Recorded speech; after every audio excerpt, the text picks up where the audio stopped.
diciamo. Mi sentite? La voce c'è. Allora faccio senza. Niente, io vi parlerò della mia esperienza sui ciclidi nani, però focalizzando la mia attenzione solo su questi tre generi, cioè l'Etacara, Microgeophagus e Dichrosus, perché sono proprio quelli con cui ho avuto esperienza diretta. Non ho neanche voluto fare una presentazione accademica, infatti ci ho scritto una storia, perché più che altro sarà una narrazione, se no diventava noiosissimo, più per me forse per voi fare la lezioncina di tassonomia e storia dei ciclidi. Ok, questo tanto così per introdurre di che cosa stiamo parlando. La famiglia dei ciclidi è una famiglia vastissima perché annovera quasi 2000 specie, da molto piccole a molto grandi, ed è anche molto interessante sottolineare questa stretta parentela con famiglie marine, perché comunque l'albero filogenetico dei ciclidi li pone vicino, per esempio, a pesci che conosciamo molto bene, vicino filogeneticamente ovviamente, come i pesci pagliaccio. Quindi ci sono degli avi marini all'interno dei ciclidi, tant'è che molti ciclidi, soprattutto quelli più primitivi, hanno anche una forma vagamente simile a quella d'ussarico, quindi insomma ricorda un po' anche la forma quella di un pesce marino. Una cosa un po' triste è che comunque, nonostante la ricchezza di specie, ce ne sono anche tante già minacciate. 5 sono già estinte in natura, 117 sono criticamente in pericolo, 82 minacciate e altre vulnerabili, quindi insomma o prossime alla minaccia. Quindi questo ci ricorda insomma che purtroppo gli ambienti di vita di questi pesci devono essere in qualche modo studiati e tutelati, perché una volta persi non si torna indietro, cioè non è che uno riavvolge il nastro e dice ok, ritornano i ciclidi estinti, una volta persi non li ritroveremo mai più, come dice Paperino. Okay? E la distribuzione è, diciamo, pan mondiale, nel senso è localizzata, sono localizzate un po' in tutti i continenti, soprattutto nelle aree tropicali, quindi Centro-Sud America, Africa centro-meridionale, Madagascar e India. Questo perché? Perché chiaramente è anche un aneddoto bellino sulla deriva dei continenti, cioè probabilmente c'è l'ipotesi che i ciclidi si siano originati al tempo del continente Gondwana, quindi 150 milioni di anni fa, poi i continenti si sono separati e i progenitori degli attuali ciclidi si sono sparsi nel mondo. C'è anche chi pensa, avendo progenitori marini, che siano stati questi progenitori marini a disperdersi nei vari continenti in tempi più recenti, o addirittura, però questa forse è l'ipotesi meno probabile, la colonizzazione indipendente. Però comunque si tratta comunque di una famiglia molto antica, a prescindere poi da quale sia l'ipotesi reale, che forse magari non sapremo neanche mai. Ciclide nano non vuol dire niente, cioè è un discorso, le dimensioni sono relative in tutte le cose della vita, ok? E anche nel caso dei ciclidi, cioè semplicemente dentro il fumetto del pesce ognuno potrebbe mettere la sua definizione. Io ho messo la mia, cioè tutti i ciclidi che sono di taglia inferiore più o meno a 6 cm, ma è un discorso generale, ecco, non c'è una definizione scientifica. Tra l'altro i ciclidi spaziano molto, perché abbiamo specie che possono arrivare quasi a 1 metro di lunghezza, così come specie molto molto piccole, magari arrivano a 2-3 cm da io mi concentrerò, come mi ha anticipato prima Livio, sul Sud America, ok, prendendo 3 generi probabilmente anche già molto conosciuti da tutti voi, cioè il genere Microgeophagus, che annovera 2 specie attualmente descritte, il genere Etacara, che ne annovera 7, e il genere Dichrosus, che ne annovera 5, tutti provenienti da aree diverse del Sud America, come vedremo davanti. Parto da quelli che sinceramente sono i miei preferiti, cioè quelli del genere Microgeophagus. Okay?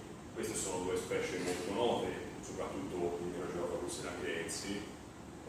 L'altro è il parente boliviano, il ramirezi boliviano, che è un pochino meno conosciuto e anche un pochino meno diffuso in acquariofilia per il semplice motivo che, come si vede anche dalle immagini, la colorazione del boliviano è leggermente meno appariscente dell'altra specie, e quindi a livello commerciale il ramirez ovviamente è super lodato, l'altro è un pochino più di nicchia, oltre ad essere un po' più grande rispetto alla ramirez.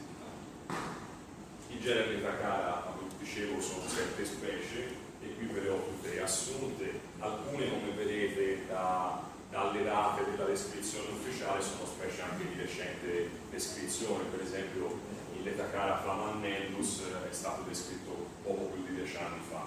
Quindi insomma il mondo dei pesci riserva sempre grandi sorprese, non è detto che in futuro altre specie siano aggiunte a questo elenco. Queste 7 sono quelle attualmente ufficialmente riconosciute a livello ictiologico, zoologico, di forma abbastanza conservativa, cioè si vede comunque bene o male la forma del pesce in tutte le specie è molto simile, le pinne sono più o meno di foggia simile, quello che cambia è il pattern di colorazione. Questo è l'ultimo genere, il genere Dicrossus, stesso discorso, alcune specie come per esempio il Dicrossus Barzeli è di recente descrizione, e sono 5 specie come si può vedere. Anche qui la forma del corpo è piuttosto simile, a forma allungata, a matita, diciamo, più o meno. Quello che differenzia le specie è soprattutto la forma delle pinne e il pattern. Comunque vedete bene o male un modello che si ripete tipo scacchiera, infatti questi in lingua anglosassone sono conosciuti anche come cili di scacchiera, proprio perché vedete c'è un pattern a quadretti che si ripete in tutte le specie. Entriamo un po' più nel dettaglio, ok, poi se mi volete interrompere per delle domande meglio, almeno vi posso anche la voce. I ramirezi, che è un po' quello che mi piace più anche a me, che conosco meglio. Uno si immagina che il ramirezi sia un pesce tropicale, quindi ci si immagina la foresta pluviale, in realtà non vive nelle foreste pluviali, ma vive nella savana. Sono gli llanos venezuelani, colombiani, sono delle savane immense, prive o quasi di vegetazione arborea, tranne che nelle oasi dove c'è l'acqua. Spesso e volentieri sono oasi di risorgiva, quindi di acqua che esce dalla falda, e quindi questo garantisce delle condizioni ambientali molto particolari, che lì vi ho riassunto: un pH molto acido, una conoscibilità praticamente assente, quindi quasi acqua distillata, e un contenuto di minerali scarsissimo. Chiaramente, non essendoci la vegetazione e essendo nella savana, l'acqua è anche molto calda, cioè nella stagione secca si raggiungono e si superano i 30 gradi, nella stagione tra virgolette invernale, che sarebbe poi la stagione fresca, non si scende difficilmente sotto i 26 di temperatura dell'acqua, quindi insomma aree di pesce particolarmente termofile, e la dieta più o meno è carnivora, onnivora. Tra l'altro è uno dei pochi cicli di quelli che vi farò vedere dove c'è un bel dimorfismo tra maschio e femmina, perché lì vedete a sinistra nella foto il maschio, un po' più grosso, un po' più giallo nella regione delle pinne pettorali, la femmina è più tozza, più rotondeggiante, e ha la macchia gravidica, cioè questo spot rosa sui fianchi, rosa o fucsia, che indica proprio la disponibilità all'accoppiamento. Quindi è un cilide piuttosto distinguibile anche nei sessi. Nei Letacara, per esempio, non è così. La mia esperienza nell'acquario è iniziata con la università un po' di anni fa, una decina d'anni fa, quando la foto si vede ero anche più giovane, e come si sente spesso dire, cilide nano, acquario medio piccolo, dice un 54 litri. Io mi ero un po' esaltato con le specie che vivono proprio insieme alla ramirez anche in natura, e quindi ci avevo messo il Protocintus e il Pecilocarats, Waitsmani, un pesce che dato che meriterebbe una conferenza a parte, ma non la farò perché è veramente poco conosciuto, ma secondo me è uno dei più belli che si possano allevare in un acquario. E quello era una specie di ricostruzione fantasiosa mia del biotopo dei ramirez. Tutto contento che ci fece anche la foto insieme, se puoi essere drammaticamente deluso perché questi ramirezzi messi insieme, maschio e femmina, tempo zero, maschio ma ammazza la femmina con una cattiveria inaudita, la trovo morta sul fondo, traumatizzato, quasi al punto di lasciare l'acquariofilia. Questo perché è un po' una balla che i ramirezzi debba stare negli acquari piccoli, e vi spiegherò perché. Innanzitutto, ve l'anticipo, è altamente esigente da un punto di vista comportamentale e soprattutto non vive in coppia. La storiella che si compra la coppia dei ramirezzi è un po' la storiella che ti devo vendere il maschio e la femmina, perché nella realtà, nel suo ambiente naturale, non è un pesce monogamo, cioè non è un pesce che forma coppie stabili, va un po' come gli pare, vive in gruppo. Quando è il momento di riprodursi ci sono due partner che si scelgono, fanno quello che devono fare, dopodiché ognuno per la sua strada. Se tu li costringi a vivere sempre insieme, arriverà un momento in cui uno dei due si scoccerà, quello è il maschio, e giustamente nel ristretto spazio di un acquario allontanare la femmina vuol dire eliminarla dalla faccia della femmina, quindi non si alleva in coppia. Ci si riprova, allora dice facciamo l'upgrade, passano gli anni, passano gli anni, Giovanni cresce, totalmente adesso un po' pubblicitare, 100 litri, quindi un po' più grande, si cambia proprio genere, quindi provo prima il fondo di torba, poi li salti a fine, acqua da osmosi inversa, filtraggio su torba, temperatura 26-30.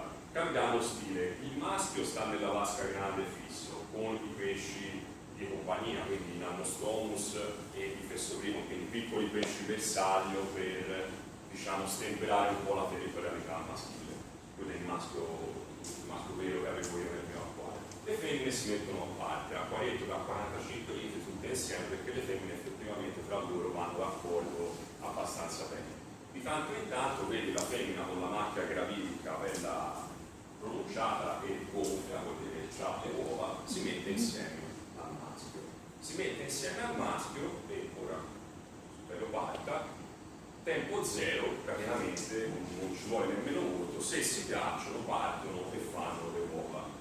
Depongono, si dice, su substrato aperto, quindi su sassi, dove hanno messo pezzettini di noce di cocco, fanno le uova e praticano le cure biparentali, ovvero il maschio e la femmina insieme difendono prima le uova e poi la prole. Queste sono proprio le fasi della deposizione, quindi un po' per volta la femmina che ha l'ovopositore, vedete questo flesso, depone le sue uova, il maschio l'MLM va dietro e feconda le uova, sempre tenendo d'occhio i dintorni per evitare eventuali predatori o altri ramirezzi o altri pesci che possono arrivare a disturbare.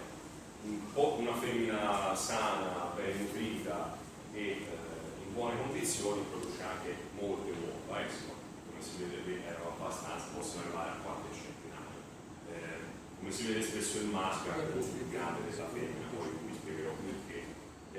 Comunque questa, diciamo, è proprio la tipica, il rituale di deposizione delle uova dei ramirezzi. Chiaramente nelle condizioni chimico-fisiche dell'acqua, che vi ho descritto prima, quindi il pH era tipo 5.8, l'acqua del riempimento era solo osmosi e la temperatura abbastanza calda. Vanno avanti così finché non hanno finito di scaricare tutte le uova, dopodiché si passa alla fase successiva, che è quella della sorveglianza. Io ora vado avanti, tanto il filmato bene o male è così. Dopo qualche giorno di sorveglianza ecco che appaiono i giovani ramirezzi, chiaramente con il papà e la mamma super nervosi, cioè come vedete proprio viene anche la maschera da delinquente, cioè la striscia nera sopra gli occhi che indica proprio il picco ormonale della massima territorialità, cioè non gli sfugge nulla e menano qualunque cosa si avvicini alle loro larve e le portano in giro. Questa è la fase, proprio la prima fase del nuoto libero, dove le giovani larve si alimentano soprattutto di microscopici organismi, quindi vuol dire che vada a sudicione i pannini con l'acquario sporco. No, l'acquario sporco doveva essere così perché sennò è difficile che loro trovino il cibo necessario. Dopo un po' si può passare anche a un'acqua di artemia, cioè con l'acquario sifonato tutti i giorni, se vuoi riprodurre i ramirezzi, secondo me non è la migliore soluzione. Andiamo avanti, chiaramente le larvettine crescono, ok, sono già un po' un po' più intraprendente, anche nuotano meglio, nel mentre avevo cambiato l'acqua, quindi c'era più importante strumentali carico, ancora meglio per far crescere i ramiezzi, e vediamo proprio i colori tipici della riproduzione, soprattutto quelli della femmina sono molto intensi, ma anche quelli del maschio insomma sono notevolmente incrementati, e questo va avanti per qualche settimana fino a che i giovani non si sono completamente affrancati dai genitori. Ogni tanto, se vedete, sembra che abbiano un tic con le pinne ventrali, un tic in movimento, non so se si è notato nel video. In genere quello è un tic che fanno anche per tenere aggregati tra loro i giovani, cioè un segnale visivo per i piccoli per poter seguire il segnale, cioè la pinna pettorale è la bandiera del babbo e della mamma che c'è state qui, altrimenti vi predano. Quindi è un modo, molti cicli lo fanno, non soltanto i ramiezzi. Qui sono ancora un po' più grandi, siamo già nella fase, diciamo, quasi di indipendenza. Infatti, come si vede, stanno molto meno aggregati, vanno più a giro per conto proprio, e anche i genitori sono un po' più rilassati, perché nel frattempo quello mangia da solo e lascia i piccoli anche un po' incustoditi, proprio perché tanto il pericolo di predazione è molto diminuito, e quindi i piccoli possono, però come vedete non appena c'è qualcosa vanno tutti sotto al genitore, perché la pinna ventrale è proprio il segnale di aggregazione dei ramizzini. Qui troverete, ora se mi parte perché è un video un po' più lungo, vedrete il maschio da solo, perché cosa succede? Arrivati a un certo punto dello sviluppo, spesso il maschio decide che della femmina non gliene importa più niente, quindi la manda via, e dobbiamo toglierla in acquari piccoli, altrimenti la fa fuori, e procede lui. Per questo è anche un po' più grosso generalmente il maschio, perché da un certo punto in poi spesso porta avanti da solo tutta la fase delle cure parentali. Ora tornerà a fuoco il video, ok? E come vedete i raminezzini sono già mini raminezzi quasi formati. Vedete la pinna dorsale scura che si alza e si abbassa di continuo. Quello è un altro segnale comunicativo tra i raminezzini stessi, cioè è un segnale che loro hanno per orientarsi l'un l'altro all'interno del gruppo e mantenersi aggregati. Qui sono praticamente autosufficienti perché già stanno mangiando, non si vede male, ma dietro il bocchino c'è una pastiglia di spirulina, quindi già mangiano il secco, sono già affrancati dall'alimentazione. E qui è solo il maschio che si fa carico delle cure parentali dei suoi figli. Lo mando avanti, tanto forse c'è una panoramica dell'acquario, per capire spesso che, diciamo, l'acquario pulito con l'aspirapolvere non è sempre il massimo per l'allevamento e la riproduzione dei pesci, perché quello che piace a un pesce spesso non è la stessa cosa che piace a un essere umano, quindi il cosiddetto sudicino, come si dice in Toscana, è quasi indispensabile, perché comunque fornisce quella microfauna, quei microorganismi che anche un giovane pesce utilizza come alimento. Quindi insomma, occhio anche all'eccesso di pulizia, perché spesso a volte ovviamente troppa sporcizia è anche un problema, ci vuole una via di mezzo, ma l'eccesso di pulizia può essere deleterio, perché dei giovani pesci possono morire letteralmente di legno. Posso fare una domanda? Certo. Prima ho visto che, se ho letto bene, sotto il fondo è torba. No, era solo torba, poi un bel giorno mi ero stufato, ho levato tutta la torba e ci ho messo solo la sabbia. Ah, ok. Quindi la torba qui era nel filtro in questa fase. Okay. Però la domanda se non era come lo gestisci? No, il fuoco di torba infatti era un tentativo, ma è un problema perché poi siccome loro spostano le uova spesso dal sito di deposizione in buvette scavate intorno, nella torba è difficile scavare una uova perché è un substrato molto molliccio e quindi era un problema. Allora ho detto vai, ho fatto una mischerata, lo tolgo e metto una Grazie. E qui questa era la panoramica, quindi ormai sono di babbo conta neanche neanche più, cioè se ne frega legamente, va pregato i suoi, e i ramirezzi ormai sono brevi ramirezzi a tutti gli effetti, siamo sul centimetro e mezzo di taglia, vanno dove gli pare e come vedete vivono anche piuttosto bene in comunità, perché comunque come vi dicevo al di fuori della riproduzione il ramirezzi è un pesce abbastanza gregario, contrariamente a quanto si possa pensare. C'è un po' di inquadrature su altri pesci, per esempio il nostro sono molto buoni perché non predano quasi mai le larve, avendo una bocca molto piccola e sono ottimi pesci distrattori dei genitori durante le cure parentali. Il maschio ogni tanto accenna qualche segnale di difesa, però sempre meno, perché tanto ormai i suoi figli sono completamente indipendenti.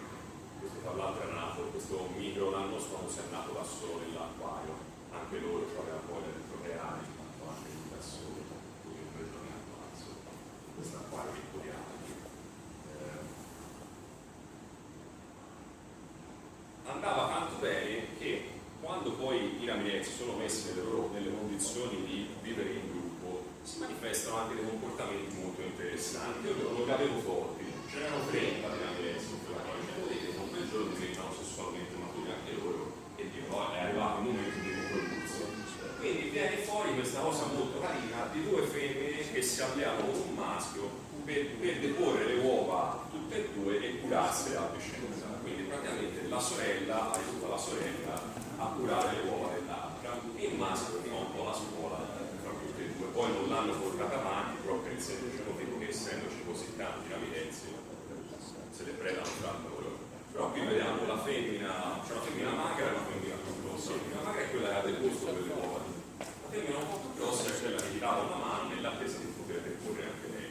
E il maschio che sorveglia, lo vediamo passare ora, che è questo qui nel centro dell'inquadratura che si fa sulle 40 e si curava a vicenda, quindi sarebbe anche interessante capire se c'è una sorta di forma di altruismo, cioè di pesci imparentati che magari si danno anche una mano.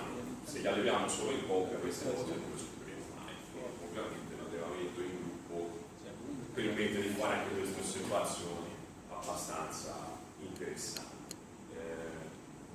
Questo appunto era un esempio che si può vedere soltanto se li alleniamo vediamo proprio le due femmine interagiscono ma in maniera non aggressiva, cioè proprio di difesa, ecco lei infatti va a curare le uova della sorella proprio l'altra, quindi insomma c'è anche una certa forma di interesse verso la prova altrui, forse che sarebbe anche meritevole a approfondire. Quindi concludiamo, se non fontardi, specie molto facile se tenuta nelle giuste condizioni, soprattutto anche, diciamo, tra virgolette, psicologiche, nel senso, se lo tieni in poppa nell'acquario piccolo è chiaro che il pesce aggressivo e rischia anche di morire, ammalarsi o uccidersi a vicenda. Se tenute nelle giuste condizioni stanno anche molto bene. Quella a sinistra e quella a destra è lo stesso pesce, a sinistra l'avevo comprato un po' sfregato, a destra era ritornato, anche riprodotto, quindi insomma era anche abbastanza buono. Quindi dire che i ramirezzi è un pesce delicatissimo, secondo me non corrisponde al vero, è delicato se si alleva male. Passiamo all'altro, cioè il suo compagno Altispinosus. L'Altispinosus sì. Tu l'hai sempre tenuto con il pH al di sotto? Sì, sempre al di sotto del 6, massimo 6,2, 6. Sì. E acqua di osmosi come acqua. Questo è il ramirez boliviano, l'Altispinosus che viene dalla persone, quindi viene dalla Bolivia, appunto, altro tipo di ambiente, quindi ambienti molto più forestati e quindi anche altre latitudini, quindi più freschi, e infatti come vedete i valori dell'acqua sono diversi e anche la conducibilità è più alta e la temperatura è inferiore.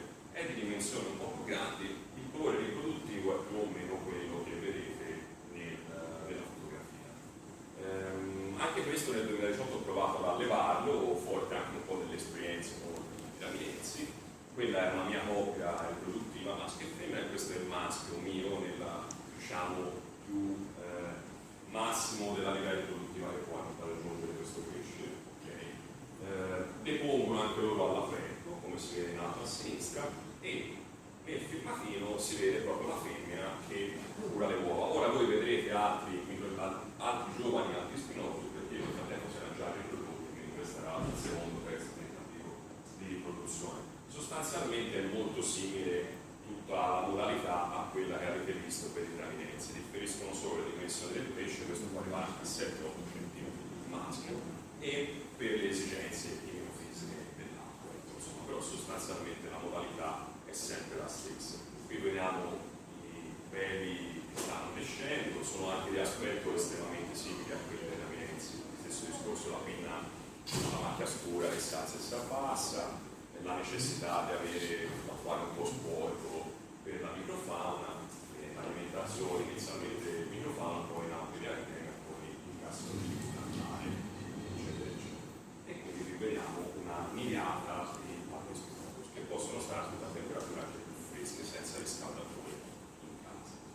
qui sono già cresciuti, quindi vediamo la madre che è quel pesce più grande a sinistra, e tutti questi che vedete già grossotti sono i suoi figli.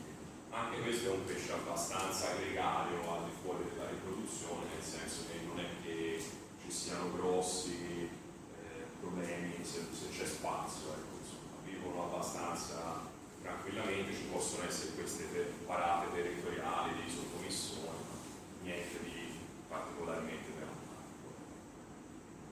E qui c'è un po' più da vicino appunto del maschio come cuore riproduttivo. Il giallo nel maschio del genere Microgeophagus è proprio il segno del cuore riproduttivo, ce l'ha anche il maschio di Naviense, e questi sono i suoi figli che piano piano anche loro stanno prendendo il colore adulto e a loro volta potrebbero riprodursi esattamente come avete visto nel caso dell'Naviense. Quindi diciamo sono due generi facilmente assimilabili per modalità riproduttive e modalità di allevamento a parte i valori dell'acqua.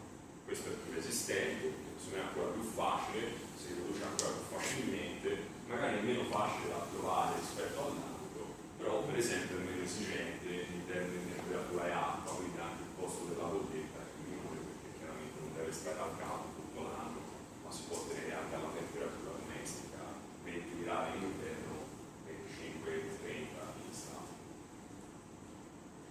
Vi cito